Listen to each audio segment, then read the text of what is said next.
Tal como escribiera George H. Sabine en su Historia de la Teoría Política,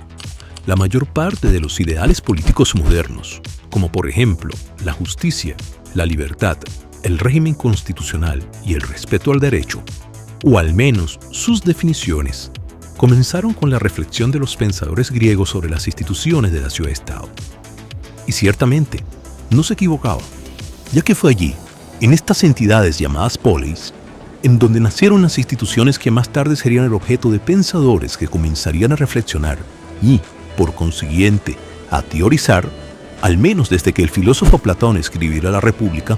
sobre las prácticas públicas que, con el paso de los siglos, serían el comienzo de la ciencia moderna que hoy llamamos, valga la redundancia, política. Palabra que viene del adjetivo griego polis,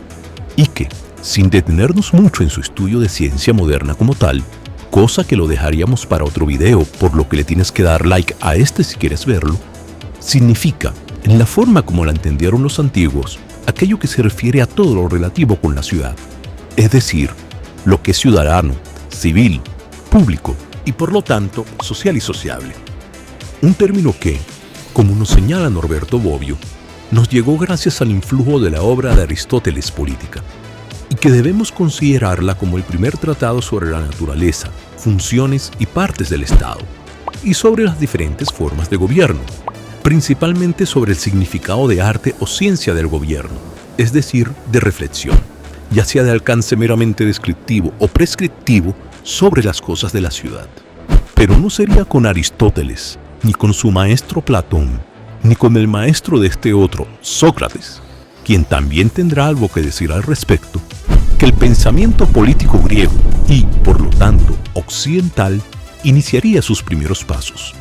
ya que las reflexiones que se conocen sobre la vida en las polis, si bien no son las sistematizaciones teóricas que pronto conoceremos, se remontan a los tiempos del poeta Hesiod, en el siglo VIII a.C., es decir, unos casi 350 años antes de la aparición de todos aquellos famosos filósofos. Y su poema, Trabajos y Días, sería una de las primeras obras clásicas que, a través de las metáforas míticas de los dioses, describiría cómo la justicia es el eje fundamental de la existencia humana y cómo su debido respeto por parte de aquellos que gobiernan las polis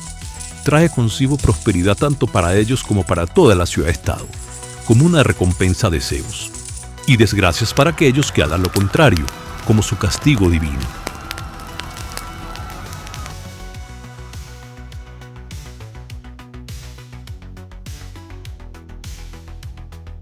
No sabemos exactamente qué fue lo que sucedió, pero Hesíodo, que era un campesino propietario proveniente de la polis beocia de Ascra,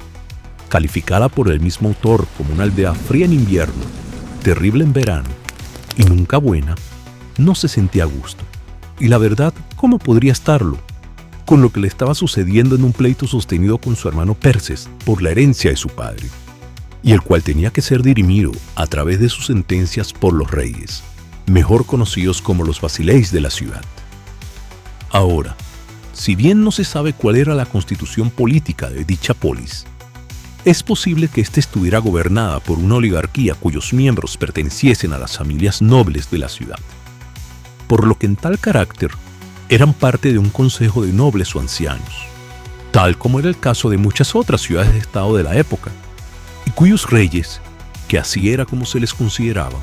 no eran más que unos funcionarios, que recordaban más a los funcionarios locales de igual nombre que aparecen en las tablillas micénicas, los Pasiregue, que a los reyes de la Ilíada. Sin embargo, fuera como fuera, el hecho es que estos basileis tenían el poder no solo de gobernar, sino también, como un verdadero tribunal, de interpretar las temistes, el código no escrito de las ciudades-estado, el cual se basaba en la tenis, en el orden, y cuyas dicai eran las sentencias que indicaban el camino a seguir a aquellos quienes las recibían. Pero contrario a lo que debía ocurrir, gracias a un soborno hecho por Perses a uno de estos reyes, el veredicto le fue contrario a Hesíodo, por lo que éste perdió la herencia. Ante ese adverso evento, ante esta injusticia cometida hacia él por parte de estos reyes, y como campesino que era, sin ningún tipo de poder para desafiar sus sentencias y detener así su violencia, escribe la siguiente fábula que sería famosa, en alusión a esa injusticia cometida. En vano alza sus quejas el pájaro cantor atrapado en las garras del aberpaz, que dispondrá de él a su antojo, porque es el más fuerte. O sea, en palabras más claras, necio es quien pretende oponerse a los más fuertes. Es despojado de la victoria y sobre los ultrajes sufre los daños. Aquí el poeta pareciera que estuviera describiendo con resignación una esencia fatalista del poder, de aquella inevitable fuerza ejercida con violencia por el más fuerte hacia el más débil. Pero lo cierto es que, al escribir esto, lo que hacía era denunciar una conducta reprobable, algo que no debía hacer, ya que lo que caracterizaba a los hombres y los diferenciaba de los demás animales era el respeto hacia Dike, la justicia, ya que es ella la que rige las relaciones entre nosotros, y es la que, por lo tanto, nos hace lo que somos, hombres, siendo así creados por Zeus. Así se lo decía a su hermano como advertencia. Oh Perses, grábate tú esto en el corazón. Escucha ahora la voz de la justicia y olvídate por completo de la violencia. Pues esta ley impuso a los humanos el crónida, que los peces, las bestias y las aves voladoras se devoren unos a otros, ya que no existe justicia entre ellos, pero a los hombres les dio la justicia, que es el mayor bien. Y así, si alguien quiere proclamar lo justo según su conciencia, a él le concede prosperidad Zeus de amplia mirada. Mas el que con sus testimonios perjura voluntariamente y con ultraje de la justicia causa un daño irreparable, de éste se queda luego la estirpe cada vez más oscura, a la par que prospera la descendencia del hombre de recto juramento. Es claro, la violencia es del mundo de las bestias, la justicia del de los hombres. Así nos creó Zeus, y quien respete ese orden será recompensado por ello. Este era el mensaje de Siodo no solo hacia su hermano, sino hacia esos reyes que calificó como devoradores de regalos, que con sus sentencias torcidas violan a la hija de Zeus y Temis, Dike, quien bajo el amparo de su padre premia a todo aquel que la respete, pero quien no lo haga, ésta reclama a aquel que se abata contra esos reyes que la ofendieron y sus polis, arrasándolas como consecuencia. Aunque no solo Zeus castiga, también los hombres del pueblo, el demos, algo de lo que hablaremos más adelante, quienes al divulgarse el abuso cometido, exigen también el castigo de aquellos malvados. Así decía de nuevo el poeta. Hay una doncella, Dike, hija de Zeus, que es famosa y venerable para los dioses que habitan el Olimpo. Y siempre que alguno la ultraja injuriándola torvamente, sentándose junto a su padre, Zeus Crónida, denuncia a voces el designio de los hombres injustos, para que el pueblo castigue las locuras de los reyes que, tramando ruindades, desvían sus sentencias con retorcidos parlamentos. Ahora, hay que tener en cuenta que, si bien esto no es nuevo, ya que Homero en la Ilíada también hace alusión a los abusos cometidos por los reyes y los respectivos castigos lanzados por Zeus, es interesante cómo él, identificándose con los oprimidos, hace un énfasis en la responsabilidad social de estos jueces, quienes, con sus sentencias arbitrarias, perturban el justo orden en la ciudad y la llevan por mal camino, con todas las consecuencias negativas que conllevan esa mala administración, como, por ejemplo, la guerra civil. Él, como campesino propietario de origen, como miembro del demos y como cantor, como aidos, siente el desamparo de esos basileis, que no velan por el interés común, sino por el suyo propio al aceptar sobornos,